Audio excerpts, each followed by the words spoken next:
That's tough. Do you want the stand? Nah. Go to that light.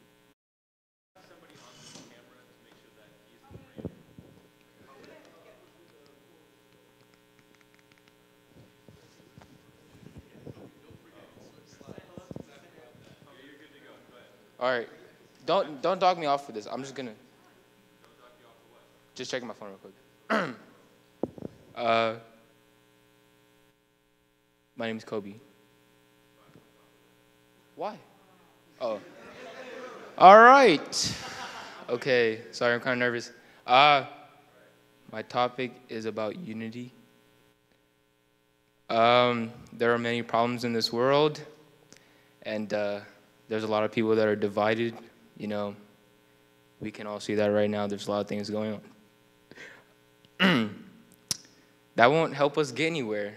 You know, if we're still divided, we're gonna be stuck like this, and that's not good for our kids or our kids' kids. And yeah, I say we all need to unite and set aside our differences to reach one common goal, and it's to make America a great place for everybody to live, no matter your ethnicity or race. Oh, wait, your ethnicity or religion, because we're a big melting pot.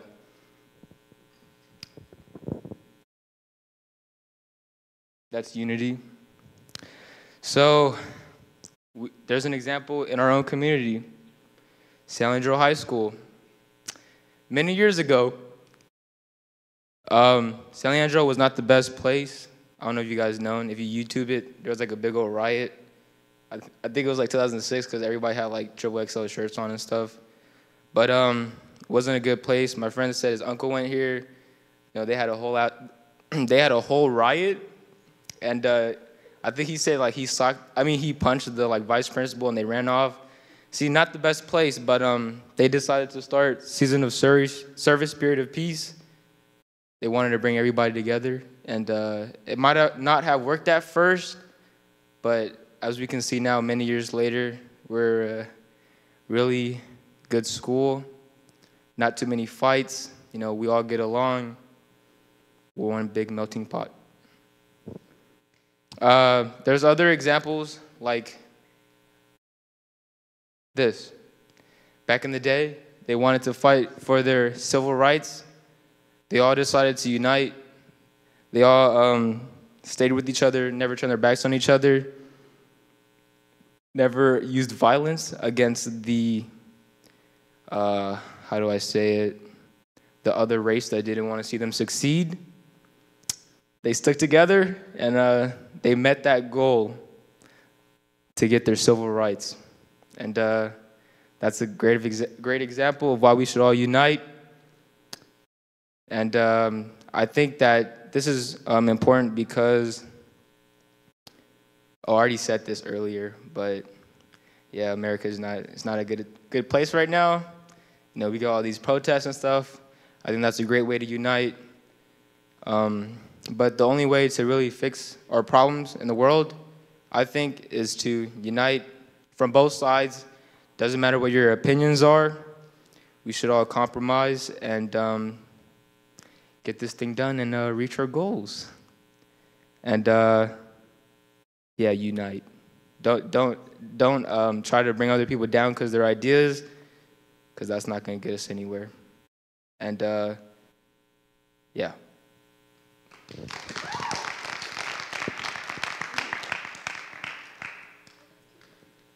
Mr. Corona, how many minutes was that? Was that 3 minutes?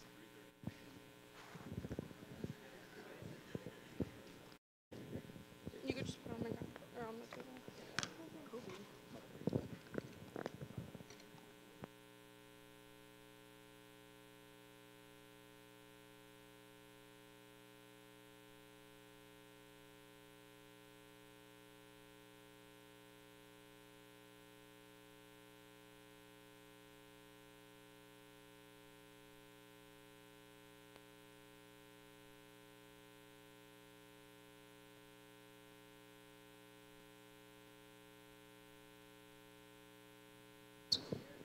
Next up, we have Angel.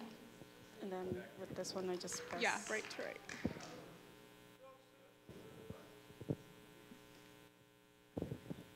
Okay, I'm going to be presenting my TED Talk on the Social Justice Academy.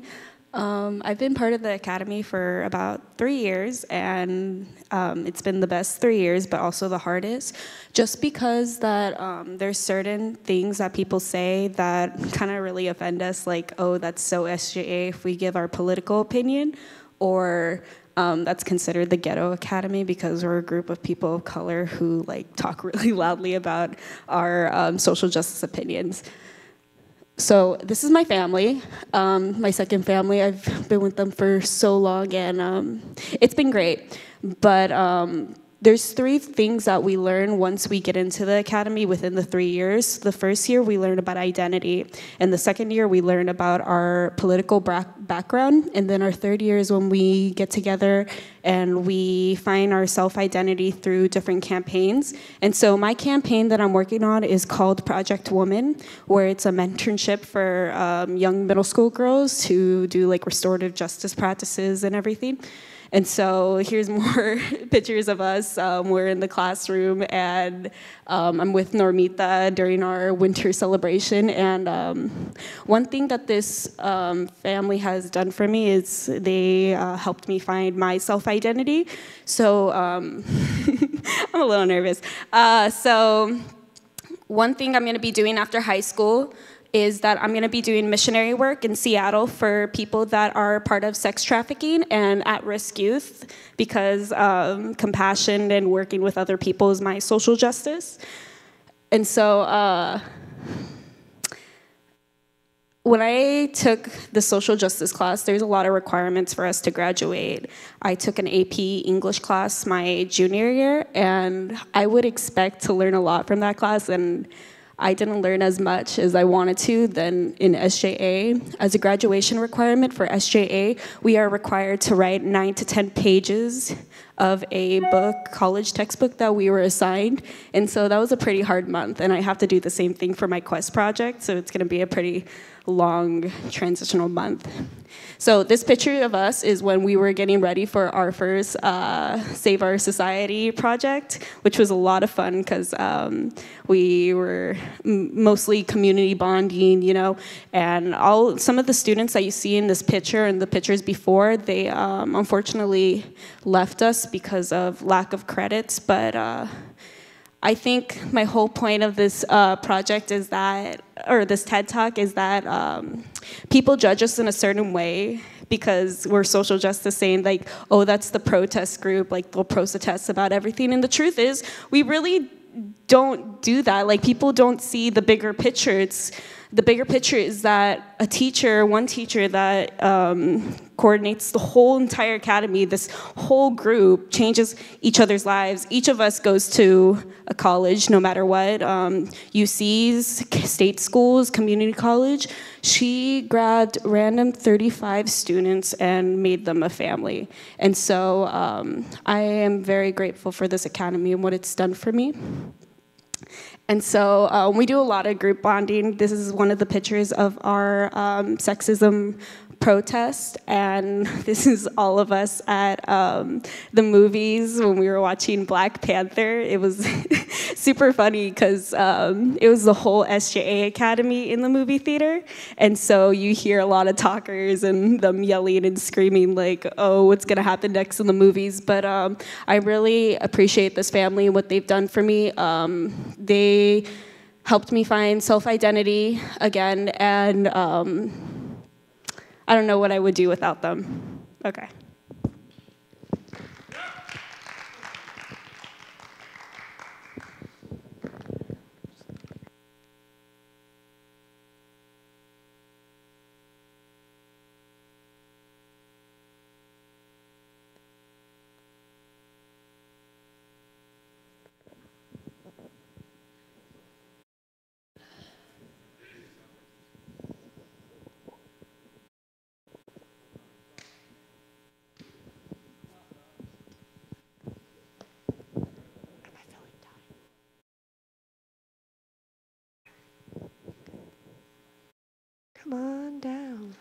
You're the next contestant on The Price is Right.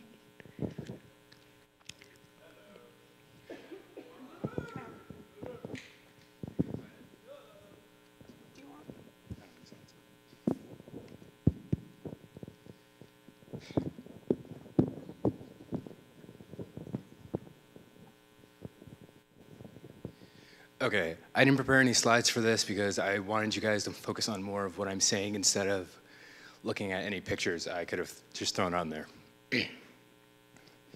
Hi, my name is Leonard Bergs, as many of you may know, but the people who are watching the stream may not. My topic is about internet safety, and this is something I take very seriously. Anything that is posted online, anything that is done online, anything that is written, it's important to mind what you're doing because most of what you're doing is being logged somewhere on a server in a database, being held on to, even if you don't know it. And I can prove this to you because actually I can show you with my phone, but that would take too much time. There are logs that keep your activity with timestamps and data signatures. So if I were to press a button on my phone right now, that would log it.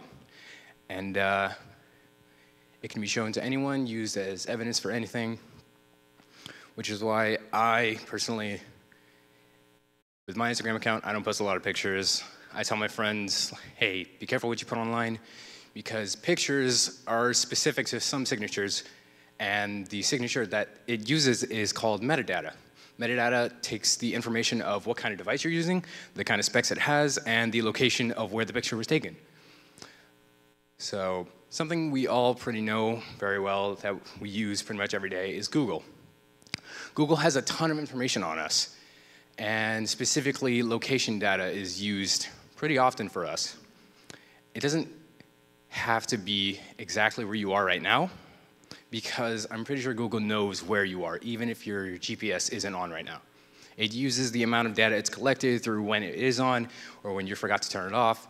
So it'll know, like, hey, you spend like 8 to 10 hours at this location for like 8 to 10 hours. So I'm pretty sure that's a frequent location. People like us, we'd spend 8 hours here at this longitude and latitude because we know we're at school. So they'll know that we're under 18, well, most of us, and the time of day from the hours of 8:10 to 3 p.m. Pretty sure for normal people, for adults, that's work. For Mr. Corona, that would be work, but for us, it's school. So Google knows where we are during the day, and during the night, well, personally for me, I don't know what you guys do. Mostly for me, I spend my days at home, probably working out, doing homework, or playing video games. So Google knows where I am. And other examples, to be more specific, is the database work that people do. To be specific, all the information that is collected is logged on some sort of server, and not anyone you can just walk into. Usually places, big companies like Google, like Facebook, like Twitter, like Instagram, they have these places called server farms that hold all that information and process it just in case it needs to be used by, say, just logging on to the website. Something I take very seriously is limiting my time on any kind of social network. But then again, I tend to get careless with that limiting, and I usually just go on there like any other teenager does, looks at memes, laughs, likes, and talks to my friends. All of that is taken down. So I am usually extremely careful with what I do on the internet and usually off. Pretty sure you guys are as well. And I see some people on their phone right now, and they just looked up. Yeah. So I'm just here. I chose this topic because it's important to me, and I like being safe. And I'm pretty sure the people I know, the people I cared about, everyone in this room right now, I care about as well. I don't want to see any of you guys as a target or in danger. So limiting the time online is probably one of the safest things you can do, especially now that the world's moving towards a more technological era. And by target, I mean there are people out there, I'm pretty sure you know them as hackers, who will take that information, use it to blackmail you, and try to extort it or sell it to any other company. that hasn't already taken notice of what you've been doing. And I know most of this because I know people that know some hackers who do this for a living to actually put food on their own table. Can't say anything specific, and there are jobs out there, and I can't still say anything specific because of legal reasons, that tend to keep other people safe like us. There is an ethical hacker, red hat, black hat, white hat, green hat, almost any color. Red hats, they just do it for themselves. They break into security systems, they pass right through firewalls, they take out information because they want to, because they think it's funny, because they want to laugh about it. White hats, those are the ones we have to praise, those are the ones we have to thank because they keep us all safe. They find vulnerabilities in almost any system so that they can tell the people that own it so they can plug those vulnerabilities. Guys, without those people, I'm pretty sure everything you do on the internet would be out there. Passwords, usernames, email addresses, anything you do would be out there without those people. So I'm just here to let it be known that the world's becoming fragile because of how complex it is.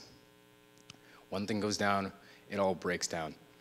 I just want you all to know that internet safety is much more serious than you think. And one other step we're moving towards is Google with this two-step verification by sending text messages or a verification code to your email or your phone. Sometimes even that we can get by. And I want to instill an idea within all of you. I don't care how secure anyone says their system is, there will always be, and I cannot stress this enough, there will always be a vulnerability within a system, no matter what. So, my name's Leonard Burks. I'm done with my TED Talk, and internet safety is much more serious than you think.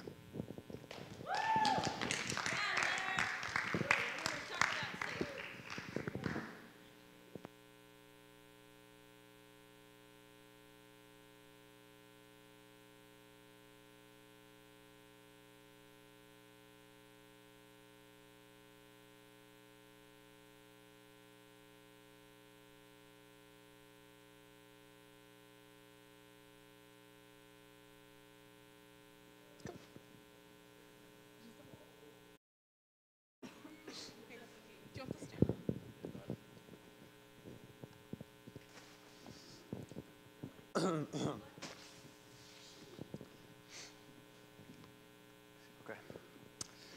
Can you guys hear me? Oh, this is actually pretty loud. Okay. All right. Hello, Miss Sinnott. All right. So, you guys know my name is Nick, and my TED Talk is about how socks can change your life. Socks are a way of life. Socks are the world. We have a sock fan in the house. If I told you that socks could change your life, you'd probably look at me and laugh and think I'm crazy. But you'd be wrong to do that. Socks come in many styles, designs, and fits. That's why they're a perfect way for you to express yourself. Socks are, there's just so many different socks out there that just make it easy for you to express yourself. And, okay, yeah, all right. So this is how socks changed my life. Just around, or up until freshman year, I would just wear normal low-cut socks, white low-cut socks, you know, like basic socks. And I never really realized that that was bad. It wasn't bad because the socks were bad. It was bad because they weren't a good way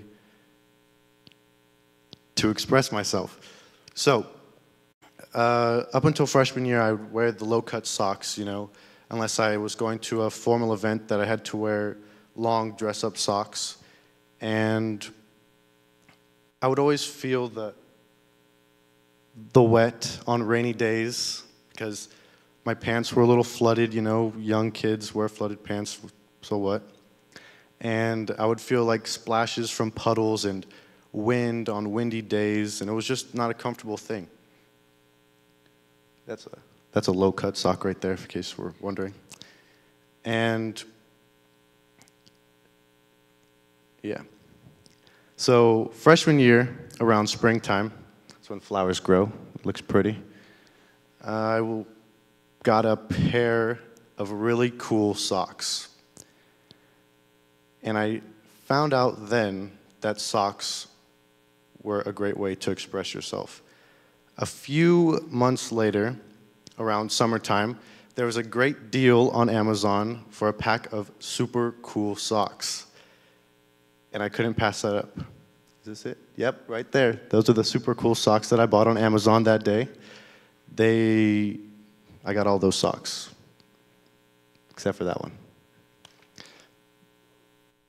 But that's when I realized that socks are an important way to show who you are. After I bought those socks, I just kept buying socks like crazy, buying more socks and more socks, until, actually, I still buy more and more socks. I own these ones, yep, those are good ones. And, nope, that's not it. So I bought more and more socks, and so now we jump to today, where I'm currently wearing a pair of super cool socks. Here, let's, yeah, you see that missing it? That's a pair of super cool, you got it? All right, cool. So I'm currently wearing a pair of super cool socks that show who I am. I am a lover of palm trees. I love going to the beach and sitting in the sand, watching the waves crash, and that's just who I am. And now, if we go into my little bag, you know, I also have a pair of watermelon socks because I love watermelon. I also have a pair, oh, these ones I have to undo. These are what I call my California socks, because, you know, we got the forest and like a nice bear. That's the bear right there.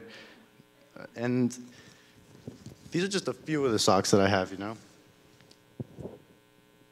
Those are not good ones. And robot socks, because they show childhood. Little toy robots, Christmas kids, doesn't get much better than this. And this is the pair of socks that really show who I am. And also these socks that I haven't worn yet, but I plan on wearing soon. These are Disney socks. As you guys know, I'm a huge fan of Disney. And these socks, I love those socks. But yeah, so today, I'm telling you that you need to go out and buy yourself 1, 2, maybe 10 pairs of crazy cool socks to express who you are. You have 2 feet, many ideas, and thousands of socks to choose from. So go out and buy some socks. Thank you, guys.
Do I need to be standing like really close to it? Or like, this is fine? Okay. Do I just start? Okay. Good afternoon, everybody. Okay, now, everyone loves pets. Whether you're a cat person, a dog person, a fish, a bird, a guinea pig person, doesn't matter. Even if you're allergic, chances are you at least like animals and pets. And for good reason. They're soft, they're cute, they're cuddly, they make great companions, and in times of stress and anger, a lot of the times, they make us feel better. But every single day, millions of animals across the United States and in the world go through horrific abuse. And it happens way more than you may think. A friend came to me one day and told me about something she saw on social media. It included an entire page dedicated to hurting and abusing animals, including a video of a dog being hung by its neck from a tree and beaten with a stick. Now, all of you may think that maybe I'm preaching, but for me, this leads to many, many questions. Starting with one of the more common questions, what is animal abuse? What defines what someone has to do to be abusing an animal? The textbook definition of abuse, put in simple terms, the textbook definition is the deliberate harming of an animal by any means, meaning that this can happen through hitting, beating, dog fighting, anything that you can think of. I promise you, chances are it's been done before. Even neglect, or the act of not giving an animal the proper food or shelter that it needs for its basic survival and care, is a form of abuse. The next question is why? Why do people abuse animals? Because personally, I don't want to believe that someone would take advantage of a creature smaller and weaker than they are. But that is exactly why people do it, for power and control. And it doesn't just end with animals. In fact, people who abuse animals are 5 times more likely to commit violent crimes against people. In addition to this, up to 75% of domestic violence victims have reported that not only did they target them, but they targeted and most likely killed their family pets. So the next question being, what does that say about us? With all of these statistics and facts bringing new light to animal abuse, is the situation completely hopeless? Is there anything that can be done at all? To that, I say change comes in steps. And one of the first steps is knowing what you can do. One thing is reporting any animal abuse or cruelty you may suspect to your local animal control, to a local police department, or other organization. Another thing you can do is be part of the solution by volunteering at an animal shelter, making a donation to a humane society, or, did I say donating already? Okay, anyway. Now, I haven't said all of this to make anyone feel sad or afraid. And while animal abuse is a terrible and awful thing to think about, talking about it is the pathway to one of the most successful ways of ending it, and that is education. If there's no other way for you to help, if you don't have time to volunteer, if you don't really want to report anything because you think you may be wrong, if you don't have money to donate, the very least anyone can do is not remain 100% oblivious to the situation. At least know what's going on. After all, 3.2 million shelter animals are adopted each year. The number of euthanized dogs and cats has decreased significantly, and the number of strays returned successfully to their owners has increased by a lot. And I honestly believe that a better understanding of animal cruelty and abuse has contributed to this. So today, I hope you don't walk out of here sad or afraid or even angry, but maybe a little more informed. Thank you.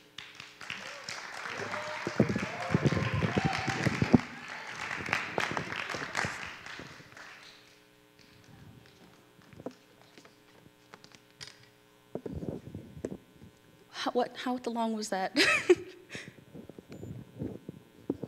Oh, am I gonna get points taken off for being over?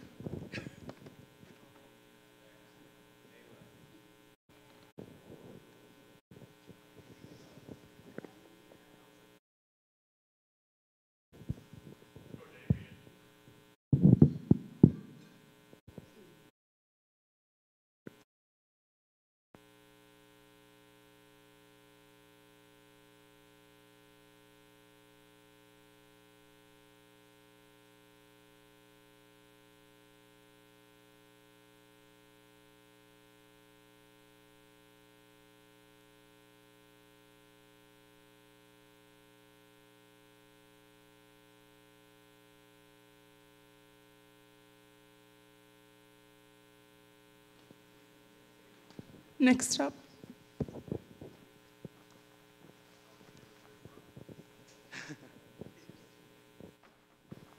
Oh, you're right, you're right. Right to go right. Hello? Is this good enough? All right. All right, so my name is Damian. I'm here to talk about the possibilities that are achievable by playing video games. So, $22,000. $22,000 won by 16-year-old Donovan Hunt, also known as DH Tex. Tyler Blevins, a popular Twitch streamer, is currently earning $560,000 a month by playing video games. Team Liquid won $10 million off a Dota 2 championship, the biggest prize pool that we've seen yet. And they did it all by playing video games. Right. So Donovan Hunt, a new face to the scene, 16 years old, barely eligible to compete in the EA Sports Winter Cup. The way they choose their competitors is you play the matches on console and they choose the top 100 around the world for each platform, Xbox and PlayStation 4. He ended up beating 99 of the Xbox champions and went up against the top player on PlayStation 4. He ended up beating him too. He walked away with a big trophy and an even bigger paycheck of $22,000, which in itself is $11,000 above the poverty line for a single person's income. Tyler Blevins, also known as Ninja, a popular Fortnite streamer. He's currently surpassed the Twitch subscriber record of 100,000, and he is on his way to 150,000. Now, if you don't know what Twitch is a streaming platform where you stream your video games, and if you get affiliated with them, you have the opportunity to get subscribers. It costs $5 to subscribe, and Twitch takes away $1.50. So you're left with $3.50 off of subscribers, and he currently has amassed $150,000, which equals to around $560,000 a month off of subscriptions alone. He currently had a stream with Drake, Travis Scott, and the next football player, Juju Smith. He amounted to 700,000 viewers live on Twitch TV. That only boosted his subscriber count, and it gave him a lot of clout.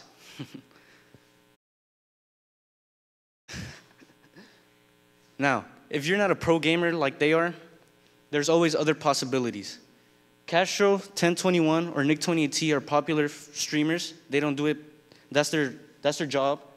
They're not pro yet, but they earn a lot of money and they make their living playing video games. Now, let's say if you have a huge following, you can always get sponsorships. Castro is currently affiliated with EA Sports, G Fuel, and SteelSeries. If you use this code, that's just money going to his pocket. And aside from that, if you stream, you can get subscriptions and donations for your services. Now, a donation can amount anywhere from $1 to $10,000. So only you can imagine how much he earns. Now, video games are not only for yourself. You can do it to make bigger things. Nick28T and Castro 1021 have held charity streams for cancer research. Each of them have amounted to $80,000, both of them combined, all donated to cancer research. Ninja currently held a suicide prevention stream where he earned $112,000 and he donated it all to the suicide prevention charity. So, however you see video games, you might see them as a waste of time. You might see them as a hobby of yours. You might see it as, just a way to express yourself, to have fun. Try streaming a little bit. Try putting it out there for people, because you never know if you might make that your temporary job, if you'll learn something from it. Thank you. We have 2 minutes left. Do you want to do another one?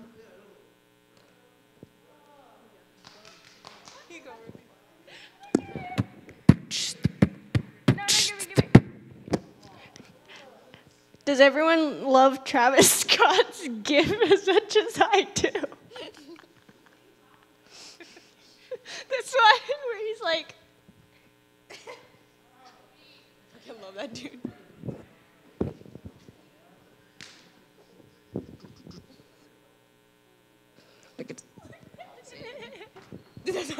funny. Oh my god. Can I beatbox?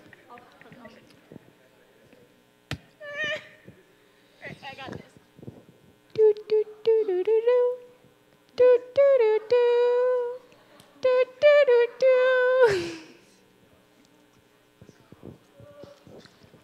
Jason. Hi. You suck. Ruby, tell me about your TED Talk. Tell me about your topic and how you feel like you were infringed upon. Yes.